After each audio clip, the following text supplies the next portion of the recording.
Guys, before starting the video, I have a really great joke for you. I have a joke that's so good. You're gonna hear this joke and you're gonna be like, damn, this joke is fire. And after you hear that joke, we're just gonna slide right into the video and you're gonna be like, whoa, whoa, that joke was such a good way to slide into the video. All right, here's the joke, I'm literally breaking every rule on how to start a YouTube video right now by starting with a joke, but we're gonna start with a joke, all right, got it. Let me just make sure that I remember how it works. Let me just make sure that it flows naturally. I don't want to screw up the joke before we even start, okay? Women.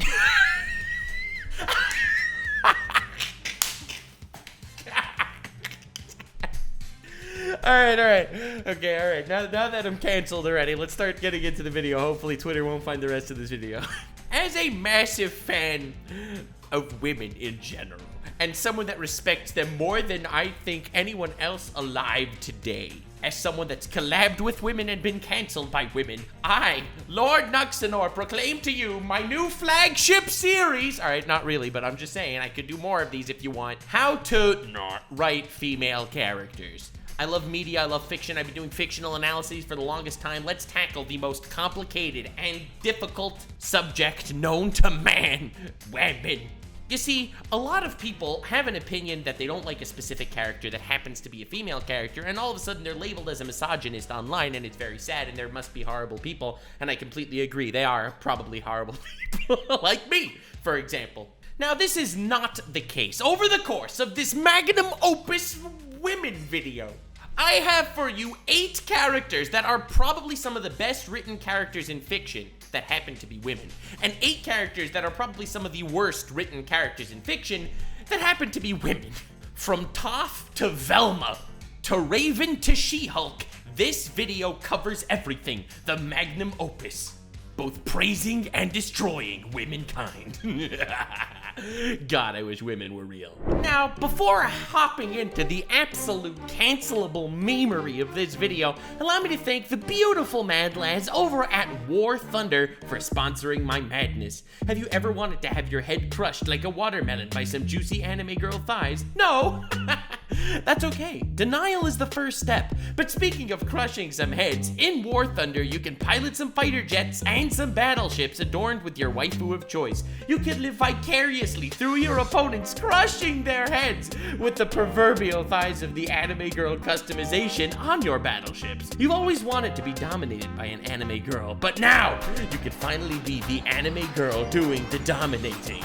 There's a lot of tanks, aircrafts, and helicopters fighting each other on the map all the way, exploding and burning. You can even use the nuclear explosion in the game. Oppenheimer didn't know that nukes kill people, but we do. All the battle goes through the globe, from the deserts through Alaska, truly proclaiming yourself as one of the biggest flexes in anime. Bro, imagine taking down some hardcore players with a tank covered in Ahigo faces. Also available now is Dakimakuras to truly have that degen experience while dominating the battlefield. PC、PlayStation、Xbox から今すぐ無料でウォーサンダーをダウンロードしよう。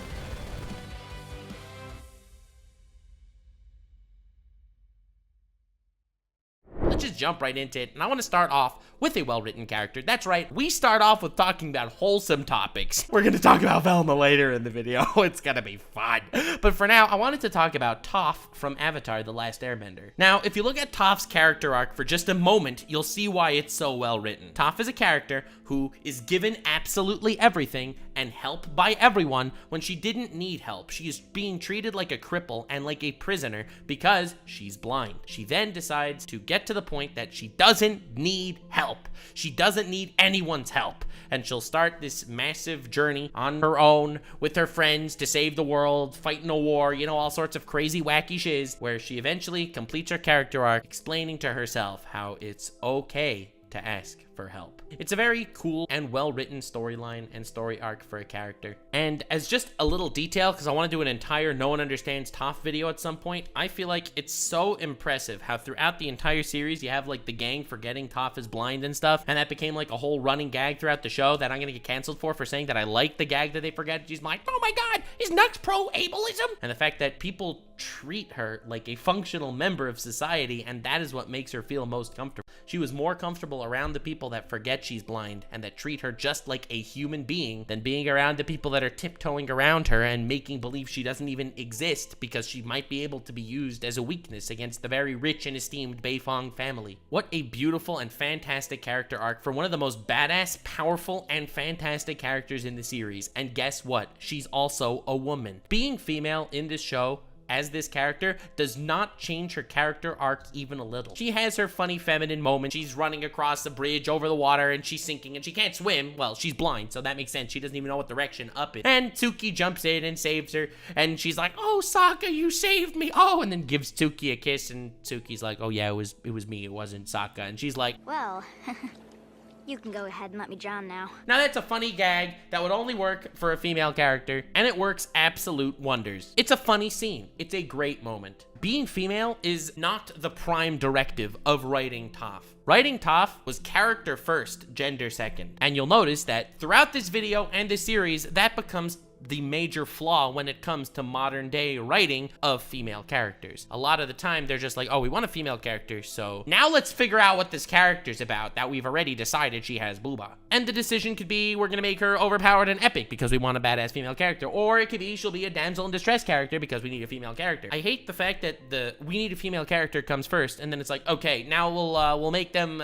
two-dimensional in this way or that way. We just need her to be female. That's really not the feeling that you get when it comes to Toph. Toph has such a rounded character arc and she's such a powerful and strong character. She's not a character that's always being rescued by others, even though she definitely has her flaws. They're a team at the end of the day. Toph is one of the most powerful characters in the Avatar world. She comes up with metal bending, a completely new, unfathomably strong style of earthbending. And you don't see people throughout the story being like, Toph invented metal bending? And she's a woman! No one says that in the entire story because her being a woman is not necessarily relevant. It's the least sexist way of writing a female character. Writing a female character where everyone on the planet is just so impressed that, oh my god, a female character is doing these things is essentially equivalent to being sexist. Or at least that's the major purpose of writing that female character. You know, Amy, anytime someone calls attention to the breaking of gender roles, it ultimately undermines the concept of gender equality by implying that this is an exception and not the status quo. Whenever I see a female character where everyone's wowed by the little things that she does because she's a woman, I'm thinking, okay, I'm now recognizing the fact that the reason why she's here and she's a character that strong is for that illicit sexist reaction. That's literally the point of the character, and it's not for Toph.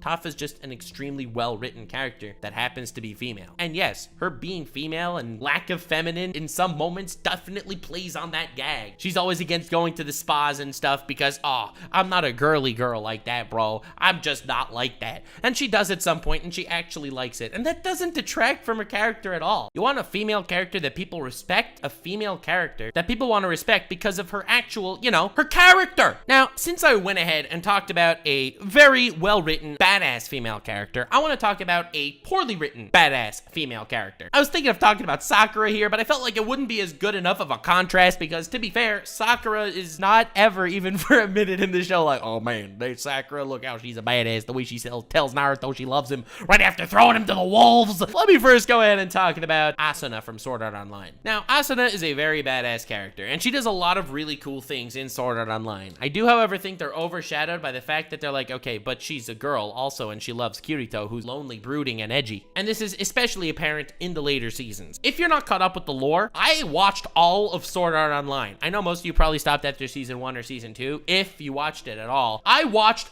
all of it. So I have the ultimate formulated takes here. And I think Sword Art Online is, are you ready? Mid. That's right. I'm not one of those epic Sword Art Online haters. In fact, I think Sword Art Online season 1 was damn good. Asuna, on the other hand, is just not really a good character. She's introduced as this epic badass. And you definitely know that was what they were going for. They used to call her Lightning Flash Asuna. They based her nickname off Minato from Naruto. They're like, all right, who's the coolest freaking character we could think of? Yeah, we're gonna base, that's her nickname now. And she's definitely introduced as this badass character, and I do think she was somewhat badass, especially in the beginning. They go up against the first floor boss, they fight this boss, it's an epic battle, Kirito and Asuna battling it out. She's kind of a brooding lonester, he's kind of a brooding lonester, but he was just too brooding and too lonester for her, so he ends up ditching her, and she just joins a guild where she becomes extremely powerful and well known, and she falls in love with Kirito. This is where it kind of all goes a little downhill. There is no reason why she should be falling in love with Kirito, and of course she knows that, which is why why she's tsundere about it. The entire story in the first couple episodes, she's like, I'm making you food because I think you'll be hungry, Baka. And it's like, oh God, dude, we know you're in love with him and we don't know why. And it makes no sense. And you don't know why either. So you're covering it up with the tsundere thing. And then for no reason, aside from the fact that he's like relatively badass, she's like, oh man, your sword is so big. Oh. And then she kind of ends up just simping for him a lot. And he saves her because he's put into a position where, of course, he saves her and he's just epic like that. And then she saves him back because, of course, he's put into a position where he's almost dying because of her, and she likes him like that. And then, oh, they kiss, and now they're married, and then they have a daughter, and then, of course, she has her cooking skill maxed out to 100. Yeah, of course, she's this epic fighter, but she's a girl, too, guys, and she likes cooking, too. Who let her cook? Well, she let her cook. Her character throughout the story is continually being pushed as a powerful character. Every time she's mentioned with reverence. I personally feel like all the badassery points that she builds up throughout the series and the reverence that she gets from the other characters by being some sort of high status, powerful person just serves the point that Kirito got the best girl. You see, all the girls in the show freaking love Kirito. He ends up like in trouble in Alicization arc. He's like, bro, let's summon the harem. And they go ahead and summon all the girls throughout the story that wanted his. So all those women throughout, they all go ahead to save the day. And of course, Asuna leads the charge. And of course, Asuna even meets up with Alice, who's the character in the Alicization arc that of course falls in love with Kirito for unknown reasons because she's like this god level being. And she's like, yeah, but she's scared of heights and Kirito protected her and she was scared of heights. Wow, this just became an entire tirade against female characters in Sword Art Online. I don't know how that happened. But anyway, eventually when she meets Asuna, they get into this whole fight. No, Kirito loves me more. No, Kirito loves me. You know, I like Kirito. Kirito is mine, understand? Ridiculous. Be good from here. When you want to write a badass female character, step 1, make them badass. Step 2, make them female. This was the other way around. It was step 1, she's a female that's in love with Kirito. Now, how do we make Kirito more epic? If she's also a badass. That is a formula for disaster, and that is why I think all the women in Sword Art Online, Asuna just being the main character, which is why she had the brunt of my hatred, that's why I think they're very poorly written. But when you want to write a female character, make them badass for their own merit. Don't make them badass just so that the dude that they love is cooler because he had the riz to nail him. On to like more general Western media. I'm gonna get canceled. First, I want to talk about a really well-written Western media character. Now, a lot of people are gonna be like, all right, Western media, female character, there must be lots of good ones. We have so many shows doing that stuff, you know? And the answer is yes. I could think of quite a lot of very well-written female characters in Western media, and a lot of really poorly written ones. So this part is gonna probably be the more controversial area of the video. I don't think if I roast some anime waifu, they're like, bro, she's a waifu, like, who cares? I'm gonna do Velma for the bad one, because that's easy, but for the good one, I want to talk about Kim Wexler from Better Call Saul. Now, as far as like career-driven female characters, most of them in like comedy-type shows really fall flat. Now, Kim Wexler is everything that a female character needs to be. I think she's by far one of the most captivating characters in Better Call Saul, and the way that she evolved throughout the entire story, breathtaking character development. Saul Goodman is one of the best written characters in Western fiction, without a doubt. And you have such dynamic other characters like Mike that throughout the show are so captivating. Freaking Chuck is a ballad of fantastic character writing. Even someone like Howard or Lalo. The cast is stacked out of its mind with fantastic characters. And so much of Better Call Saul is the downward spiral. They have the whole meme, the Slippin' Jimmy meme. You know, you got Jimmy McGill, Saul's real name. Jimmy's this dude, Slippin' Jimmy. He'll always start falling. He'll always go back to slipping. And he has this relationship with Kim Wexler, someone who literally started from the bottom but made it up through the corporate world. And she's basically, without saying it, because thank God they didn't do this in the show, she's basically the best lawyer in the entire show. And you can see that by the way that she acts and carries herself and actually becomes a person of standing and repute through her actions. It's not like, well, Kim Wexler, even though she's a woman, she's the best lawyer in Better Call Saul. They don't do that at all. Thank God. It was a very show don't tell situation, which I respect so much. Being that Slippin' Jimmy and Kim have some sort of relationship, she keeps falling back down into the mud with him. She loves and respects him, sticks her neck out for him time and time again. It causes her a lot of heartbreak. She ends up falling down this rabbit hole herself. She ends up getting in much too deep. She ends up causing something that winds up getting someone killed. And that is way too far. She just was trying to, you know, flex on him a little bit. Things got a little too wild and she really decided to change her life decisions going forward. She is a character that is so decisive throughout the entire show. She has a very interesting moral character that changes and fluctuates and flickers due to the actions that other people do throughout the story. And what's so fantastic is this career-driven, powerful person makes her own mind up and makes her own decisions throughout, ends up, spoilers for a little bit at the end, in a situation where she's so scared to make a decision. In the entire final part, like the second half of the final season, whatever she would do, you'd notice her indecisiveness. Every time someone would tell her, like, what do you want? And she'll say, well, I'll do whatever you want. She became a shell of her former self because of the regret and mistakes that she's made. She's not a character that was put on some sort of crazy pedestal that she's the best lawyer ever. She made mistakes like a real freaking person would, and she took accountability for her mistakes like a real freaking person should. Now that is a really, really well-written female character. She didn't just purely act as a build-up for Saul's character, or someone to just be some sort of trauma or baggage for Saul. And goddamn, did she deserve all the awards she won by acting in that show. I want to move on now to Velma. She's a character that doesn't know what she is or what she's doing. Throughout the entire story, there are so many conflicting ideals throughout. That she's a person of color, and therefore she's being mistreated, except that's literally not the case at all. She's just insufferable. That she's ugly, and therefore no one loves her, which is not true, because Norval actually loves her for most of the show. And then when Norval has a girlfriend, Fred actually loves her. Yeah, that's right. On the behest of my rabid audience, I have been watching the entirety of Velma. I'm almost done, and I hate it. I hate it so much. Oh my god, it's so bad. She's a character that's trying to be meta and funny, but she winds up just disrespecting her own premise more often than not. It's like she's trying to show the idea that women that aren't conventionally beautiful should be respected anyway, because there's a serial killer that's only killing hot women. What? Is that really how you're trying to promote that concept or ideals, especially when you're a character that, you know, most of the main cast actually falls in love with? And when I say most of the main cast, I mean Daphne thought she was straight until she met Velma. You're literally cucking your own lessons here at every possible turn. This is a character piece, a brilliant character story, making every character as insufferable and poorly written as you possibly can. I feel like every possible and potential agenda that this story could have when it comes to introducing characters and making them well written and trying to focus on some sort of social commentary, it ends up backfiring 100-fold and shooting themselves in the foot. I thought lesbians were good at solving crimes. It's like the one positive stereotype perpetuated by cop shows. All the problems that Velma, you know, the person of color, the person that's not conventionally beautiful, the person that's overweight, the person that needs glasses, the person that's probably mentally disabled, or maybe I am for watching this much of this show. I'm gonna do a full series review on this show when it's done. I'm just letting you know. I will do that.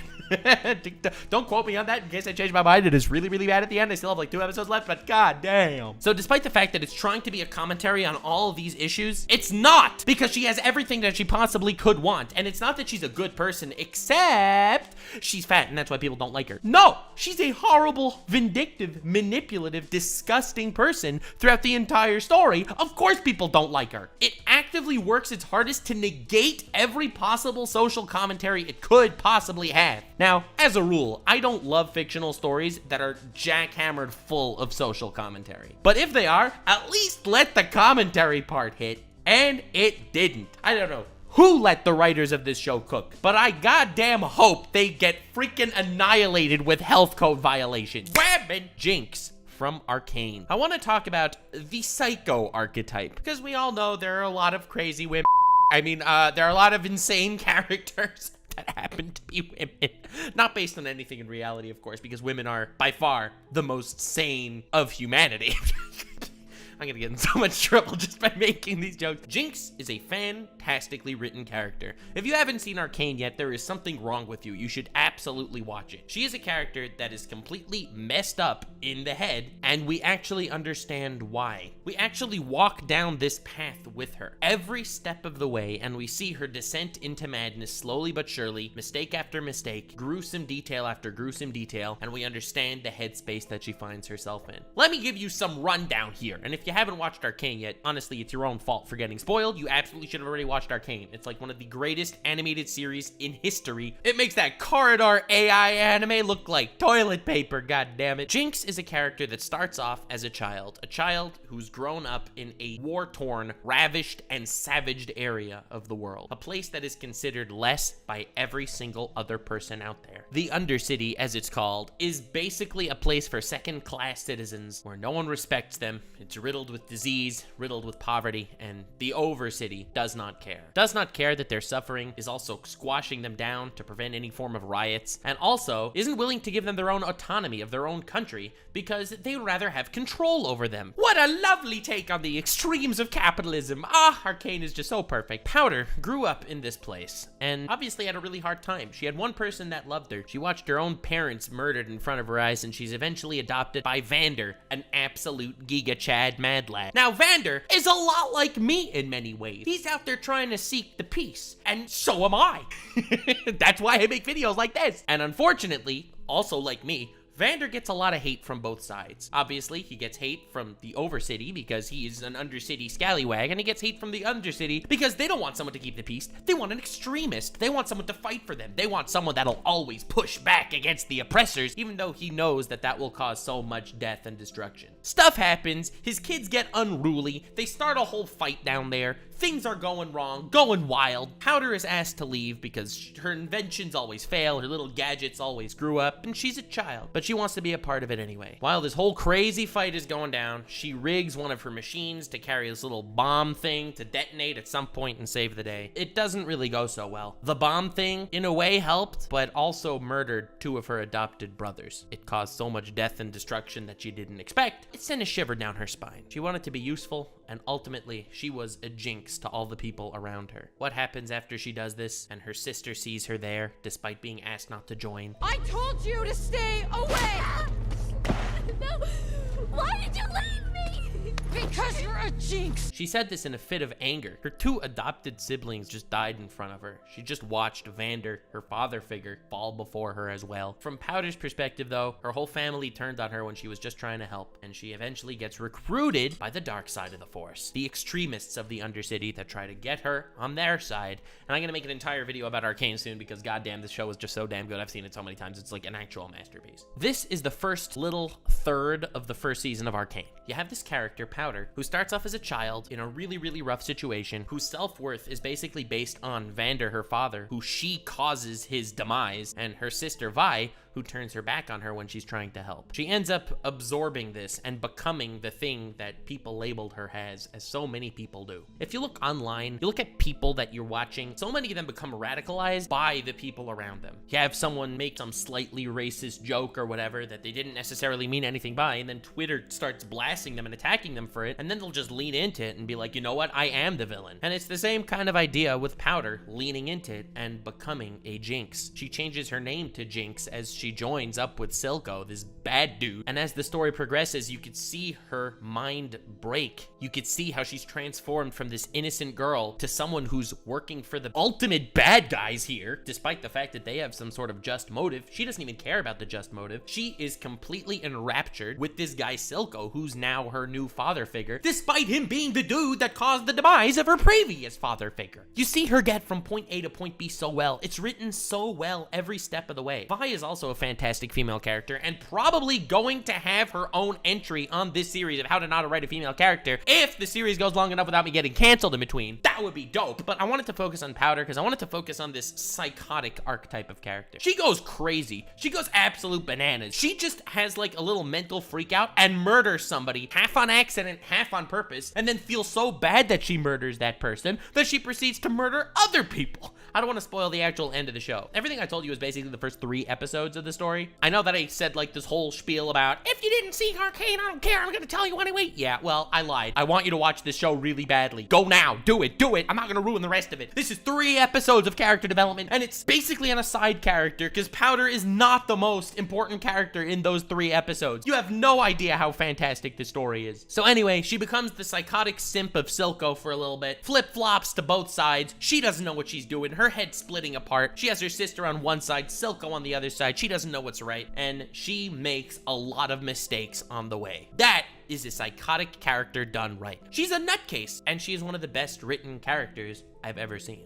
Next, where women! Bellatrix Lestrange from Harry Potter. Man, I didn't think I'd mention Harry Potter more than once in this video. Oopsies.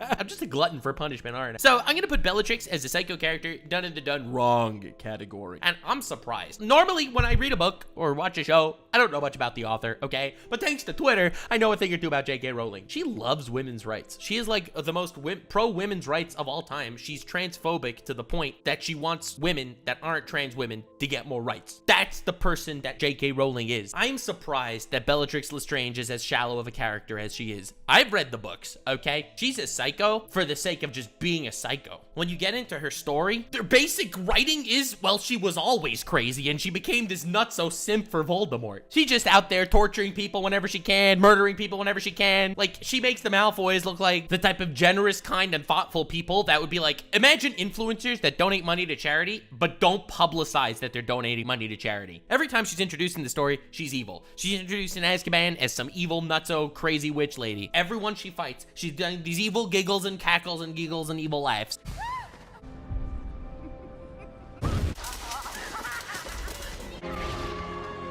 You get her backstory a little bit, and it's like, oh, what's her backstory? Oh, yeah, she was always a twisted, nutso psychopath that simped for Voldemort. Why? Who cares? She's crazy and evil. I feel like it would have been really nice to understand either how she got to this crazy evil idea, or if, you know, there were actual repercussions to her being crazy and evil.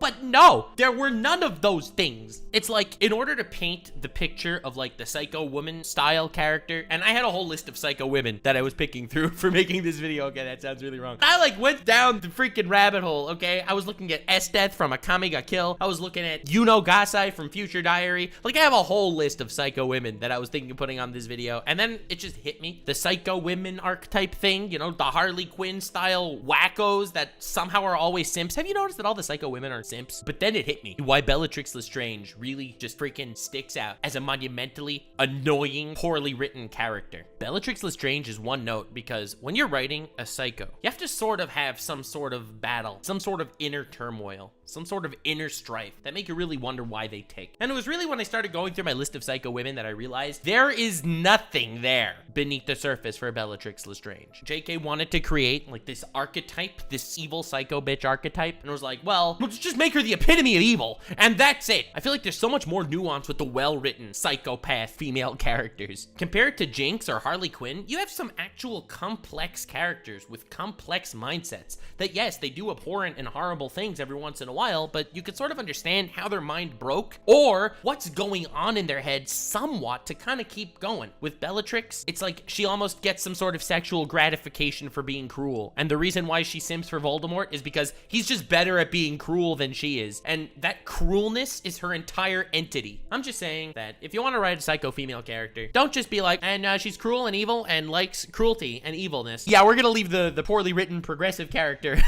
coming next. Oh god, you're not ready. Next women. All right, so we talked about psychos a minute ago. Now I want to talk about female characters trying to unravel some sort of mystery. The inquisitive female character. I am very happy to talk about this one because I really like one of the characters and really hate the other one. First one I want to be talking about is Izumi Curtis, or Teacher from Fullmetal Alchemist Brotherhood.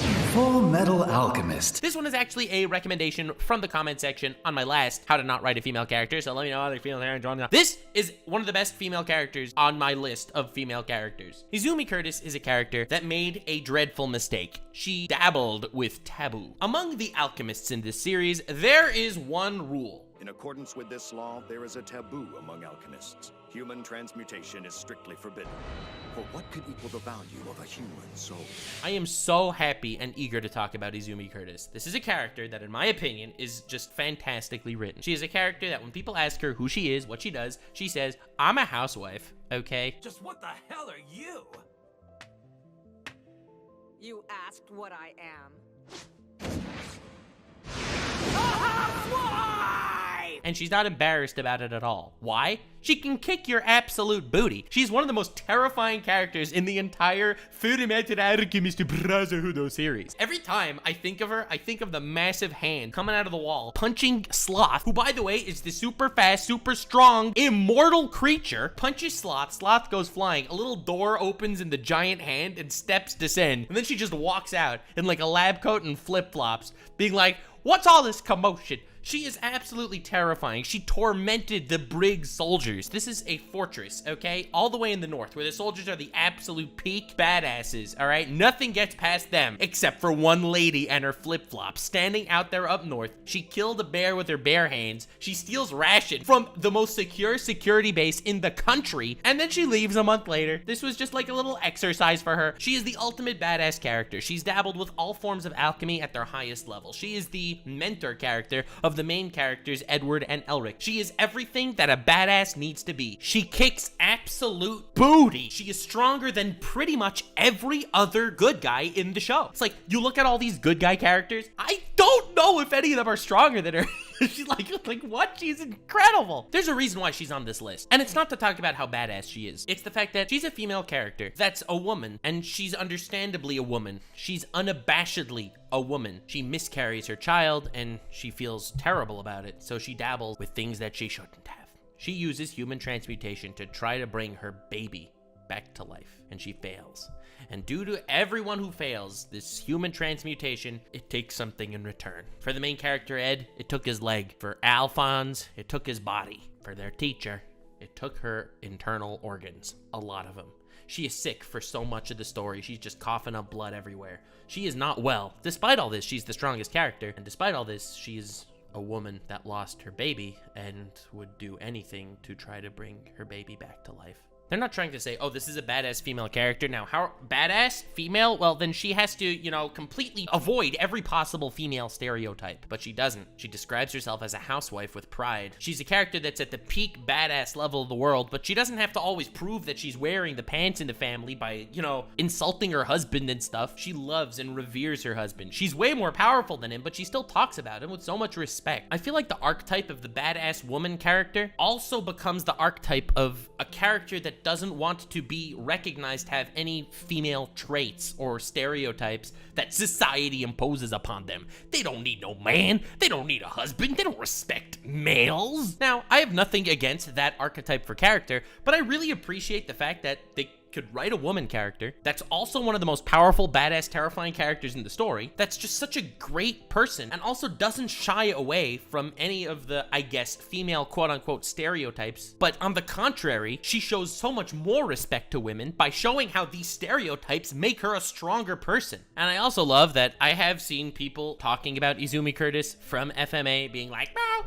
why did she call herself a housewife? This is so sexist. You know it was written by a woman, right? You know FMA was written by a woman, okay? Shut your goddamn mouth. Straight up, one of the greatest stories ever told. And Izumi Curtis is one of the most badass female characters. Or just characters. She's just one of the most badass characters of all time. And she doesn't stray away or run away from being a woman or being womanly. On the contrary, equating being womanly as weakness, that is inherently sexist. Oh goody! I wonder if that's a segue or anything to talk about the final character on this list. Another character that's trying to unravel the mysteries of the universe.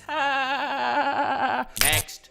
Wabman. That's right, we're talking about danger-prone Daphne from Velma. If I had to sit through watching the entire Velma series on stream with you idiots, because you keep leaving likes on these videos, I am gonna actually talk about the characters. That's right, I did a little mini Velma analysis on my last How to Not Write a Female Character. I'm doing a little Daphne one on this one. You could just bet your booty Fred's getting his own video.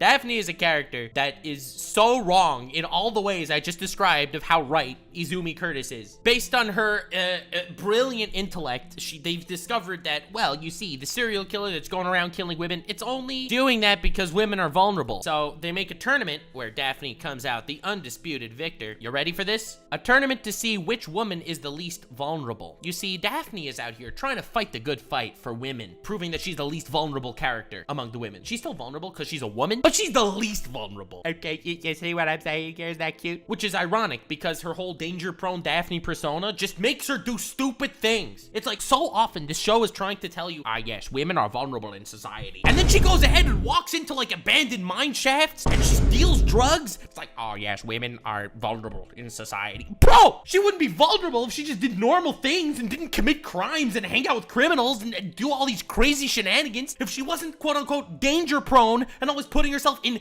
danger, she wouldn't be as vulnerable. That doesn't fit the narrative quite as well though. We're gonna call her danger prone because she always gets in danger. That's just haha lol kooky gimmick of her. She was dating Fred because Fred is like the rich guy who they all thought was like a Giga Chad or something. So she was dating Fred, okay? But she don't need no man. She only dated Fred for the status. She doesn't actually need a man, bro. Which is why she kisses Velma and becomes a lesbian and then is like, but how could I'll be a lesbian if I liked men before? Bisexual is not a word that shows up in this story. Even though you have several female characters that are attracted to men that switch to be attracted to women, but are still attracted to men. And they're like, but am I straight or am I gay? Oh my god. I don't even want to get into that or down that rabbit hole. But the fact that Daphne is playing a character, an I don't need no man character, is constantly begging Velma for her help. The entire story. You don't need a man, but you need a woman. Is that the lesson here? The whole time you're trying to explain how you're a character that can accomplish things, right? You don't need a dude to help you accomplish things. You need a woman, so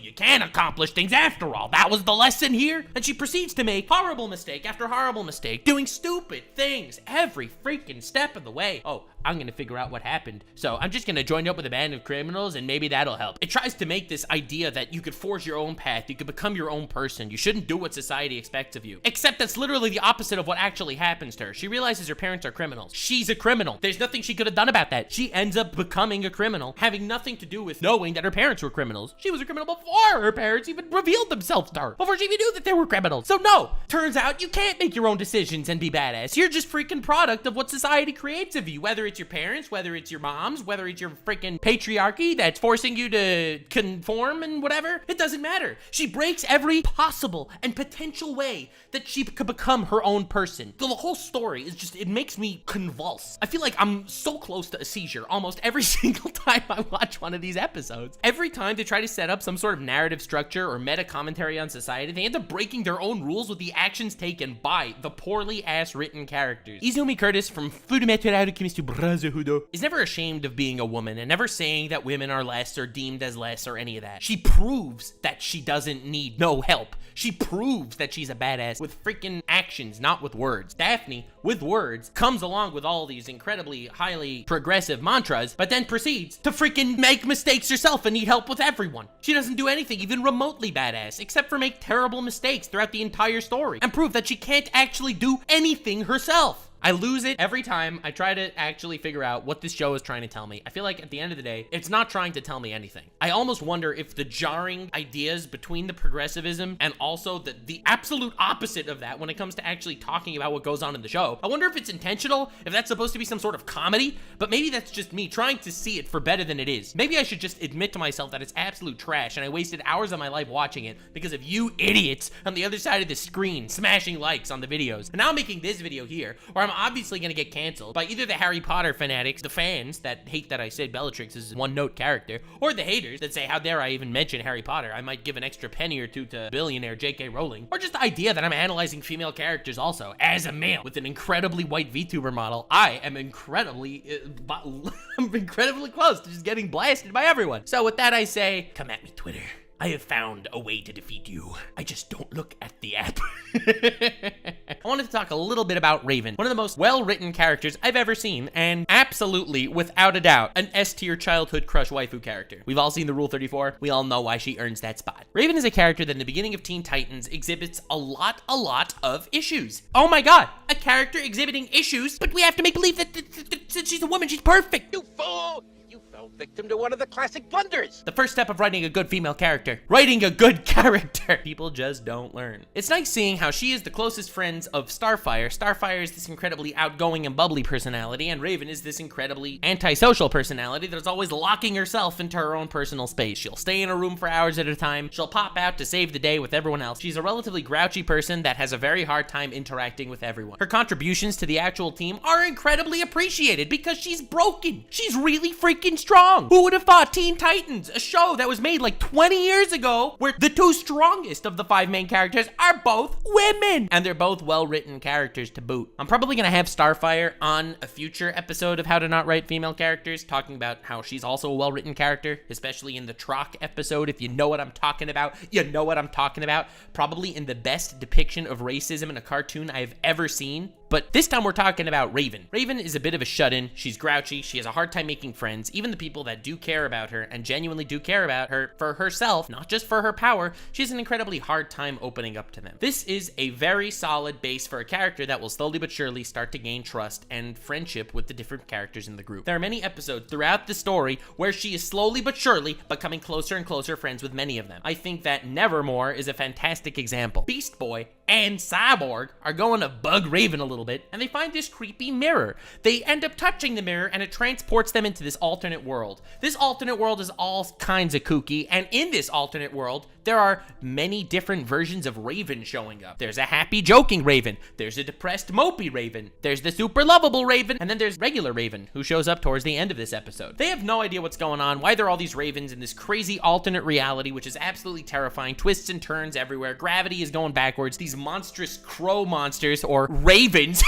There's part of this that's just like this crazy labyrinth with these demon monsters coming to kill you and eat you. And then there's other parts of this crazy alternate universe that are just freaking Candyland, and everything is beautiful and wholesome. And it's like Willy Wonka's chocolate factory, except without the fat children. Anyway, eventually you find out that later in this crazy mirror world, there's this crazy evil demon lord monster, this crazy red giant creature that no one has any hope to defeat. It is someone that Raven has never been able to defeat in this crazy mirror world. Eventually, Raven shows up in the mirror world, says, "What the hell are you doing in this world?" They're like, "Bro, is this your home world? We know so little about Raven. We literally don't understand where she came from. She's always moping. She has crazy powers. She's human somehow, it seems, but we don't understand anything." Raven says, "No, this is not my home world. This is inside my mind." And that's when you start to really learn about Raven. There are all these different facets to Raven and all these different sides of Raven, but if she actually acts out, if she actually lets her emotions get the better of her, it'll make her powers go haywire. You see in like 2 episodes later, in that Puppet King episode where she and Starfire change bodies, Starfire, whenever she gets upset, all of a sudden she starts blowing things up all over the place because she can't control her emotions properly. Raven is forced to subdue her emotions and act in solitude and not become too friendly with people because she's afraid that that will cause her to go haywire and destroy things. You find out, literally,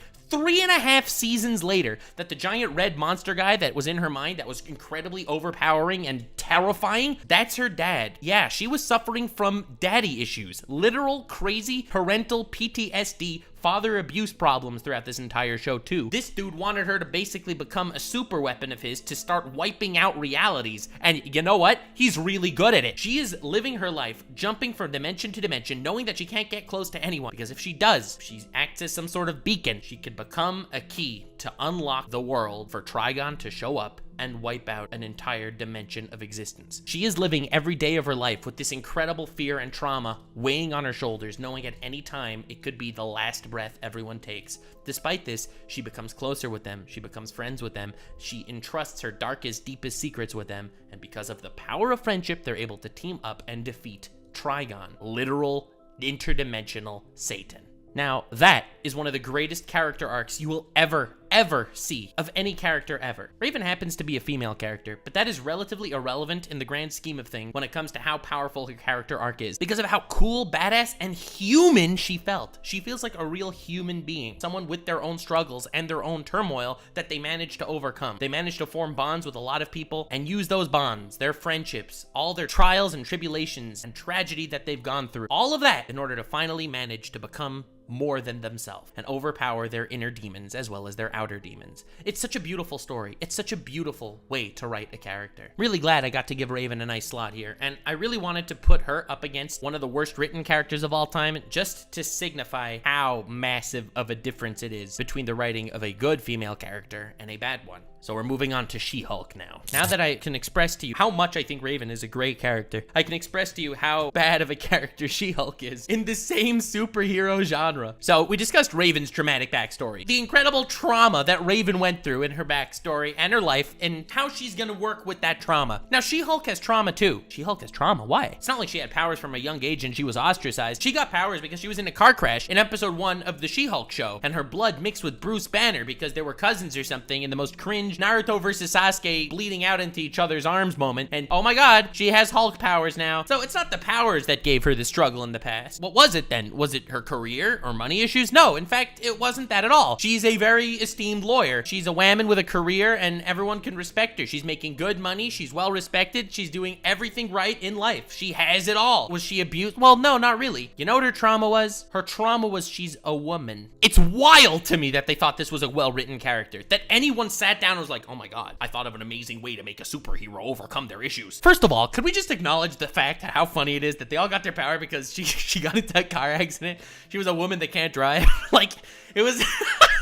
It was literally playing into that stereotype. Like, how did you not see this coming? You know how Hulk's entire character arc is that, like, when he gets angry, he becomes Green Man. Green Man cannot be controlled. He's incredibly strong and stuff, and he can destroy everything, but he doesn't have control over his powers. It took movies after movies, comics after comics, volumes after volumes, stories after stories of how terrified he was of the Hulk inside him, and how if he gets triggered, he can wipe out people he actually loves and cares about because of how little control he has over Green Man. Do you realize how much character development went into the actual Hulk and the fact that he had to grapple with his powers? Well, you're probably wondering how this will affect her. You know, she's a popular lawyer and stuff. How will it affect her that if she ever gets mad, she loses control? Psych! She doesn't lose control. Yeah, when she becomes She-Hulk, she actually still has full control over herself. She's just super strong and green. Probably thinking to yourself, that makes no sense. That just goes against the entire plot. Don't worry. You think Marvel would let such a glaring error fit and remain into the plot?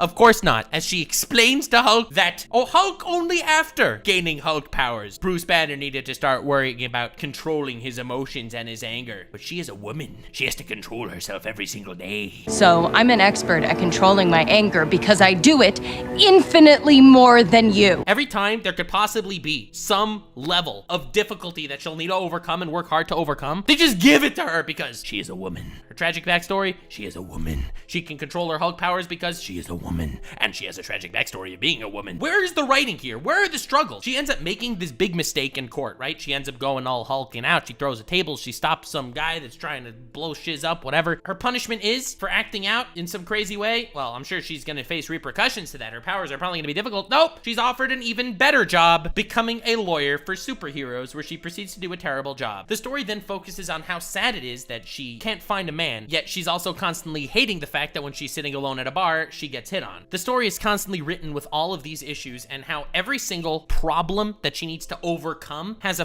fabricated problem, and it's set up that, well, society hates women, so therefore it's not like she could overcome these problems anyway. I'm gonna lose more brain cells even just talking about it, so we're gonna move on to the anime segment of how not to write a female character, and I thought this was a really interesting way to do it. We're gonna start out with a character that was poorly written. Taya Gardner from Yu-Gi-Oh! Duel Monsters. So, we all know Yu-Gi-Oh!, right? Yu-Gi-Oh! It's a show with the dude with the spiky hair. He always draws the card he needs, probably cheats, who knows. He's up against his mega rival, I don't know, Kaiba, who's this crazy billionaire Jeff Bezos dude who owns everything in the world. Apparently, he has a jet that looks like a blue eyes. Every character of relative renown in this show is a guy. Now, I know that this is a show that's marketed towards teens in Japan, so I'm not saying it's a flaw. A lot of shonen anime especially do have this thing, especially the ones that came out like 20 years ago. They don't have a lot of useful women. It's like, oh, what are you talking about? There was Rebecca, the woman that beat Yugi. Yugi literally forfeited to make her feel better. That is part of the plot. He drew Soul Release, and if he would activate the card, her Shadow Ghoul would get weaker and he would win the game. But he felt bad, so he's just like, I drew Soul Release. Oh well, I'm a simp, I forfeit. You have Mai, okay? She's known as like an actual good duelist. How does she beat Rex Raptor in the boat on the way to Duelist Kingdom? By pranking him and saying that, oh well, I was just better at you at drawing the right card. Meanwhile, she cheated by marking the cards. Taya, in my opinion, is the biggest offender of this entire list. She is a character that's around for the entire show, yet she did not accomplish anything of even remote value. She does not have any form of character arc whatsoever, aside from the fact that she drew a smiley face on Yugi's hand once. The extent of her power is,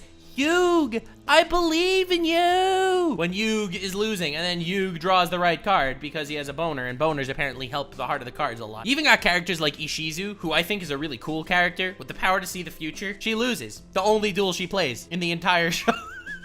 It's like the list goes on and on. Like, what are you doing, Yu-Gi-Oh! Duel Monsters? Come on, man. It's just mind-blowing how little of a character arc someone could have in a show. I cannot think of a character in any other series ever that had less of a character arc compared to the screen time that Taya had from the original Yu-Gi-Oh! And I'm gonna be comparing her to another character in Yu-Gi-Oh! I'm gonna be comparing her to Akisa from Yu-Gi-Oh! 5Ds because this is a complete opposite scenario. Akisa is an absolute mad lass. She is a fantastic duelist that is incredibly respected. Her Black Rose Dragon deck thing is actually fire, and every time it's used, it enraptures the audience. When you look at all of the major duelists in Yu-Gi-Oh! 5Ds, Akisa duels tend to be absolutely fantastic. She's a formidable duelist, and now let's compare her backstory to someone like Taya's, okay? This is a character that has psychic powers. She is feared because of her psychic powers, and her parents were even scared of her because of her psychic powers. So what happens? She becomes the most popular Rule 34 search from any Yu-Gi-Oh! Character ever.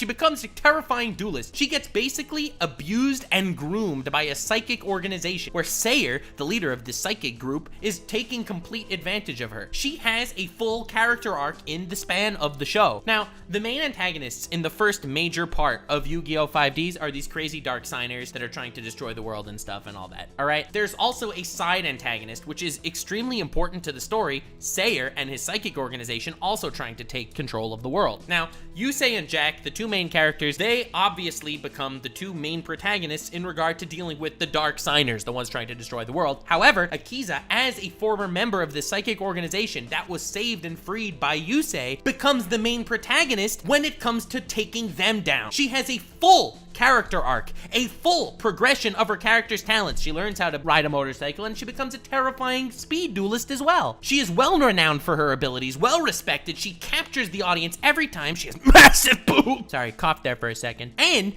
she is the protagonist of an incredibly powerful and prevalent story arc in the overarching 5D's tale, going up against these psychic guys, which in my opinion was one of the coolest character arcs in the entire story. I've gone on record to say Yu-Gi-Oh! 5Ds is not only a fantastic way to say 5D's nuts in your mouth to someone who's unexpecting your incredible report, but it is also just a really great story all around. The first arc of Yu-Gi-Oh! 5Ds, like the first 60 episodes, is really damn good. It's like a damn good show on its own right. But I really wanted to use this to compare the evolution of anime in this way, where you have someone like Taya from the original Yu-Gi-Oh! Who has a ton of screen time and is one of the worst written female characters in the history of the world, and you can compare her to someone like Akisa 2 generations later as one of the best written characters in the entire series and just a really solidly written character in her own right. Azula from Avatar: The Last Airbender. And I am so eagerly excited for everyone to be like, bro, this is gonna be the one that's written correctly? You're picking a psycho? The answer is yes. Sometimes psychos are just fantastically written, and this just happens to be one of those very, very, very rare scenarios where I am overly impressed by the writing that went into this bimbo. And I am even more excited to tell you that the character I'm gonna be comparing to Azula is Kuvira, the final antagonist of the Legend of Korra series. I'm ready for sparks to fly. A lot of people actually liked Kuvira, and a lot of people didn't like Azula for some reason, and those people clearly never saw Rule 34, who completely disagrees with. I wanted to start off with Azula because I always like praising things I love more than I like tearing things down that I hate. So we're gonna start with that. When you're writing a backstory for a character, it is incredibly important to note that that backstory needs to turn the character that you see before you into a logical reason why they look the way that they do. This is like typical writing shenanigans 101. They're the most basic possible idea, right? What character ends up being some evil authoritarian biatch, and it turns out there's no reason why they become that person? Spoilers for the Kuvira part of this video. I'll work on the project. Please don't drop me. But I want to start with Azula because Azula is a character that we can completely comprehend how she got where she got to, and completely understand why she deserved where she ended up being. This is the perfect character arc. Imagine a character that's introduced as this incredibly overpowered, ridiculously strong fire whammon. A whammon so manipulative and evil that she can take down the force of nature that is the Avatar in single combat whenever she wants. She's incredibly broken, incredibly powerful, incredibly revered, and incredibly feared for who she is, and we can completely acknowledge and understand how she got to that point. From her very own childhood, she was always considered to be a monster by her own mother, and she was always praised by being said monster by her father. This is bad parenting on both sides. I know that the Avatar fandom is very much of the protect Zuko's mother camp. She was a terrible mother sort of to Azula. What is wrong with that child? Looking at it from Azula's perspective, she's living a life without a loving mother. And it's not like her father is exactly a father figure to her that would make her turn out to be, you know, some accomplished scholar out for the good of the world. Her father was an imperialistic bastard who wanted nothing more than the complete annihilation of all inferior races. Her dad was basically Fire Hitler. No wonder why she turned out to be as evil, crude, and manipulative as she was. She grew up in a household where her mother convinced her father to murder her grandfather to seize power. Where do you see the good parenting that should make her anything different than who she is? When she's actually introduced into the story as this really conniving, evil bitch, it's completely understandable where she came from. She's resourceful, she's respected, she's feared, and she's powerful. Every moment that she's on screen, she captures your attention by how not only is she overpowered and because of her strength she's feared, but she's also cruel and manipulative. She's vindictive in all the ways that I'm sure her father praises her, and she becomes a perfect antagonist. I love how the story goes steps further. It even more humanizes her. There's that one beach episode where like the entire Zuko Azula squad is all kind of chilling on the beach. They go to a party. She's trying to get boys to hit on her or whatever, but she ends up terrifying all of them. This is the most humanized evil character ever. She feels bad that she can't interact with people her own age. She feels bad that she is a child raised by war and has no one that's truly a friend of hers. She thinks that Mai and Ty Lee are her friends, and it's like, well, you know, at least she has her posse. The writers had so much care and took so much attention to her character that when Mai ended up liking Zuko more than she feared Azula, it broke her. I love Zuko more than I fear you. No, you miscalculated. You should have feared me more. Azula controlled everyone by fear. Azula was written as a character that's absolutely terrifying. And when people don't fear her, she has absolutely no power over them. Mai betrays her, Ty Lee betrays her when she decides she's gonna roast Mai for it. She's left with nothing and can trust no one. She has to throw away her Ty Lee agents that were loyal to her. She has to start discarding and throwing away everyone next to her because she cannot trust anyone. She can only trust herself. It was the ultimate dilapidation of mental health in a character, and I don't think I've ever seen a nervous breakdown written better in fiction. Now, all this is said in such a cool way because it doesn't matter if Azula is a male character or a female character. Whether she's a prince or a princess that's this vindictive, manipulative monster, it does not really change the story even an iota. That is what makes her such a fantastically written female character. In fact, I think her being a female character makes her character arc even stronger. She wants to charm a dude with her feminine wiles, and that's just not gonna work because she's just too terrifying for that. She is a monster that supersedes any gender roles that she may have. It's a complete character arc from start to the very, very end. And now, let's compare that to a different antagonist, all right? Look, Azula's finale, her defeat, her eventual, you know, big L that she took at the end of the series was actually tragic. You started to feel for this person who you had no feelings towards even a little bit. For the entirety of the series, you were rooting against her, but there was also a pang in your chest because you felt bad for her. You felt bad at the mental stress that completely broke her mind. The same cannot be said for Kuvira, a character that is not at all reprimanded for her actions. What are you talking about? She ended up going to jail. You know what? Let's just rip the band-aid off and talk about why this is a really poorly written antagonist. I'm gonna come out and say that I think I have heard more praise for Kuvira than any of the other antagonists in the actual series of Legend of Korra. Legend of Korra has 4 seasons. Each of the seasons has its own character arc with its own unique enemy. The first season has Amon, the second season has Unalaq, the third season has Zahir, and the 4th season has Kuvira. Each one likes poking and prodding at very, very basic concepts that will make any teenager be like, damn, this villain is deep. Whether it's Amon fighting for equality, or whether it's Kuvira as a complete and utter authoritarian leader saying that the world needs to be united under my fist. I love you, Batar.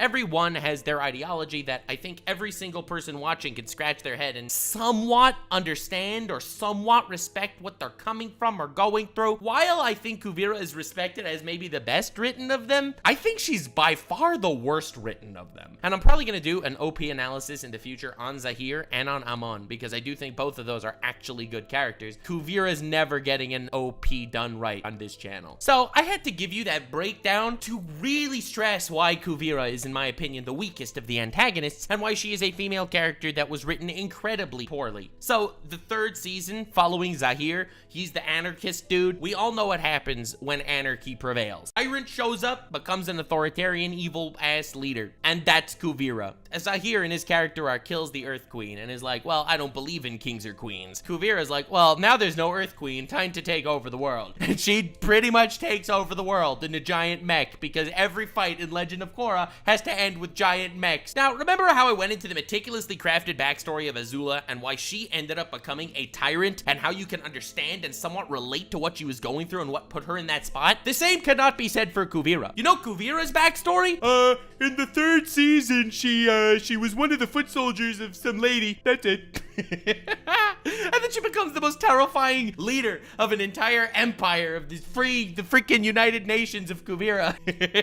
I feel like I can keep saying that for different parts of her character story, and that's pretty much it. Here's the crazy part. Kuvira makes believe that she's doing this for the sake of the world, right? Zahir just showed up, he kills the Earth Queen, there is a power vacuum, there are bandits pillaging all these villages, they do need to be somebody out there. And so what does Kuvira do? She decides, well, no one's doing anything, I'm gonna have to unite the Earth Kingdom. Pretty good stuff. I respect the premise, I respect the ideology. So she's out there uniting the Earth Kingdom, saving every village that is willing to sign that they will now obey her, right? She's becoming the new de facto authoritarian, tyrannical ruler of the Earth Kingdom. You obey me, I give you my protection. You don't obey me, I let you basically get ravaged by savages and bandits and your town will fall apart. She becomes an authoritarian tyrant. Now, let me start off by prefacing that I don't blame her for what she's doing if she would have actually decided to be a good character, right? Take over the entire Earth Kingdom and then make it a democracy. Yeah, that would have been really cool. That would have been an incredible character arc. You even had other characters follow suit with her. Good characters like Bolin, who is, when I say good character, I mean like a good guy, like just a nice dude. I don't mean a good character like a well-written character, because Legend of Korra doesn't have a lot of those.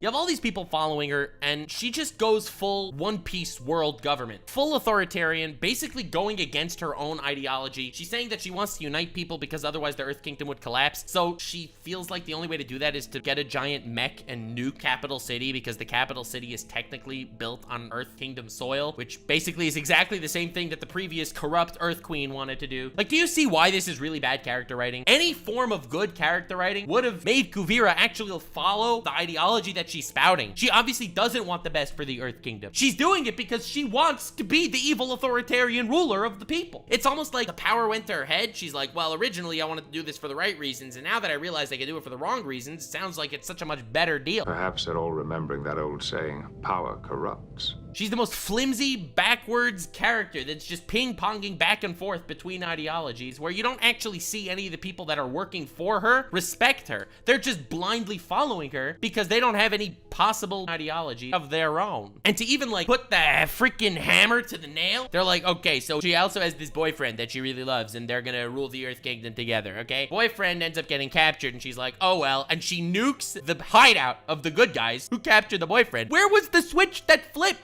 She was a fine character doing things for the right reasons the whole time, and then all of a sudden it's like, boom, you know what? I need to be an antagonist for this arc, so I'm not gonna do a bait and switch, and I'm just gonna be full evil. And then when she actually eventually loses, the Avatar saves her. She's like, oh my god, you saved me. My entire life has changed now. You didn't have to do it, but now you did, so I will forever be good now. And they're like, well, unfortunately, you did a lot of evil things and killed hundreds of people probably, so we're gonna need to freaking put you in prison. And she's like, I deserve this, and I will serve whatever punishment I am dealt. And that's it. And that's her character arc. If you compare this to Azula for even a second, you can almost tear your hair out when you see what she actually went through. Every other character, every other villain, they ended up losing and taking that L with some sort of dignity. They didn't completely change their mindset or change everything in their life just because, wow, oh my god, you actually saved me even though I tried to kill you. I take it all back. I find it ironic that Korra tries to be the more progressive of the two, and I feel like it just regressed in every possible way from its predecessor. I mean, just look at Toph. Toph. Look at how she evolved into old Toph. Mothering is just not her thing, so instead she just leaves her kids to live in the swamp by herself. It's like, dude, is that really making women follow their dreams and accomplish their goals? What are you doing, Korra? Speaking of Korra, the next 2 entries, yeah, we're doing this. This is a full Avatar episode, baby. Start with Kiyoshi. There's a lot less to talk about because she's a lot less of a prominent character than, you know, the main character of Korra. We're just gonna get into the nitty gritty. This is a badass woman. When I think badass woman, Kiyoshi is up there. There was this dude named Emperor Chin. He was a tyrant trying to take over the Earth Kingdom. Bro, the poor Earth Kingdom. Every single generation, someone's trying to take over the Earth Kingdom. God damn. This Chin guy, Chin the tyrant, he's wandering around, he's being all cool and brooding, and he's taking over the Earth Kingdom. And Kiyoshi, the Avatar, doesn't want him to take over Kiyoshi Island, so she uses her earthbending to separate the island from the mainland and make it its own, like, little mini sovereign nation, and that causes Chin to fall into the chasm to his own death. This is the coolest feat in earthbending history that we've ever seen. She separated, she made it its own landmass. The coolest earthbending feat ever. A woman did it. And it's really cool, and it's really awesome, and I have nothing but respect for Kiyoshi. And I really like how by the end of Avatar, the first season, you know, Avatar The Last Airbender, good Avatar, as I like to call it, Aang is going through this little mental breakdown. He doesn't want to need to kill the Fire Lord, even though the Fire Lord's a bad dude. And when he's calling up the spirits of all the previous Avatars to ask them for advice, he calls up Kiyoshi, and he's like, Kiyoshi, listen, you'll understand. When you killed Chin the Tyrant, it was an accident. You separated the land, and he could have moved back, but it was because of his ego and his stubbornness that he did fall into the chasm. In comes the most badass response from Avatar Kiyoshi. Personally, I don't really see the difference. But I assure you, I would have done whatever it took to stop Chin. I offer you this wisdom, Aang. Only justice will bring peace. This is someone that stands by her convictions. Yes, she may have made mistakes in her rule as an Avatar, but you know what? She's a human being. And that's the point of Avatar. You are a human being and you will make mistakes. Every Avatar makes mistakes. No Avatar can completely eradicate all evil or there will be no purpose for the next Avatar. So yes, Kiyoshi did make mistakes. However, she did what she thought was right for her time and she stood by her convictions. She knew that Chin was a bad dude and needed to go down, and she did whatever it took to protect her people and to take the tyrant down. This is a badass character. This is a female character with convictions and with motives and with incredible feats. This is a female character to look up to and revere as a complete and utter total badass. Now, the same can't be said for a future Avatar named Korra. Yeah, Korra is a really bad female character. And I know they try to be all cool and progressive with her. It's like, oh look, it's a protagonist who's a woman and she's awesome. Remember how Aang needed to travel around the entire world to find different masters of different elements so that he could learn all the different elements and shiz? And every Avatar needs to do it, and it takes the first 16 years of their life to master the elements by traveling the world and going through these experiences. Well, Korra as a baby already mastered 3 elements. That's how awesome she is. I hate to be the one to say this, but when you're writing a character that you want me to respect, you have to make me respect their struggle to become awesome. Them just being awesome does not elicit any sort of respect from me. And I feel like that's really what they were going for with the entire Korra thing. Korra mastered the Avatar state in the first season. Mastered. Aang didn't master the Avatar state, period, throughout the entirety of The Last Airbender. You know why? Because it's incredibly strong. Whoever he would go up against, he would absolutely wipe out. When he goes up against Ozai at the end, you know, the big climax with the comet in the sky, and Ozai is freaking torching down the entire country. When he goes into Avatar state, it is not even a battle. He demolishes his adversary. How are we supposed to even make opponents for Korra if Korra masters the Avatar state? It's just such a big writing flaw. I'm so surprised to this day that the writers thought that it was a good idea. Since she has complete and perfect control over her Avatar state, which is the biggest L in the history of L's as far as writing power-ups. Look,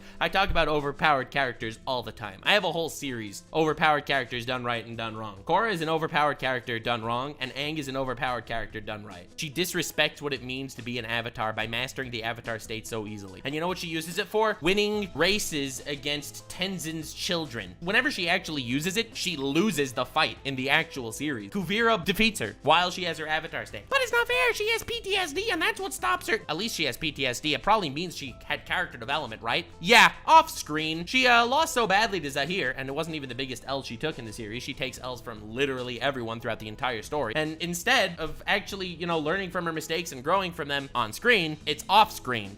And it's all moping. We have a 3-year time skip, and it's like, what was she doing in the last 3 years? Oh, she was moping.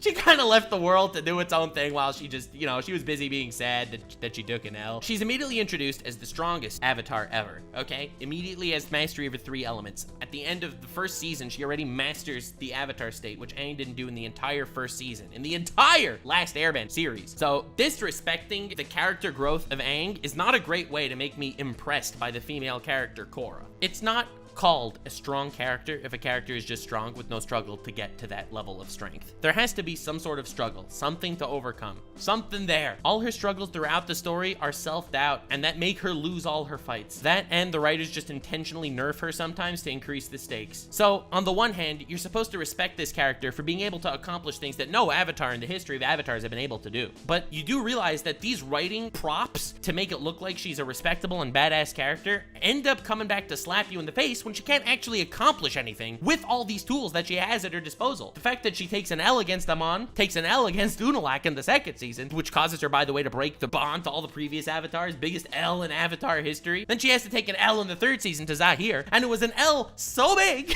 despite her being in avatar state, that she put the world into turmoil, but for the next 3 years by having so much PTSD that she just kind of laid low. So then she goes to fight Kuvira, where she loses again in avatar state. This is not how you write a badass female character. You don't say that she's badass and look how badass she is. She could do a million things and then she loses every fight with all these million things that she had. It's like saying, wow, look at this Pokemon trainer. This Pokemon trainer is so good. All of his Pokemon are level 100 before the first gym, but then he loses to the first gym. I feel like that's a really, really good analogy as to what I'm trying to express here, and that is not how you write a badass and powerful whammy.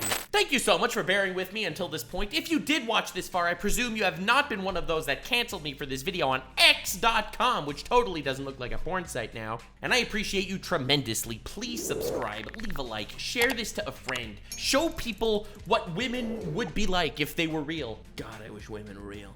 I've been working on this video for quite a long time, piecing together little bits and pieces on Nuxanor, my second channel, where I post 2 videos every day. But for now, thank you for being here and stay weird, fam.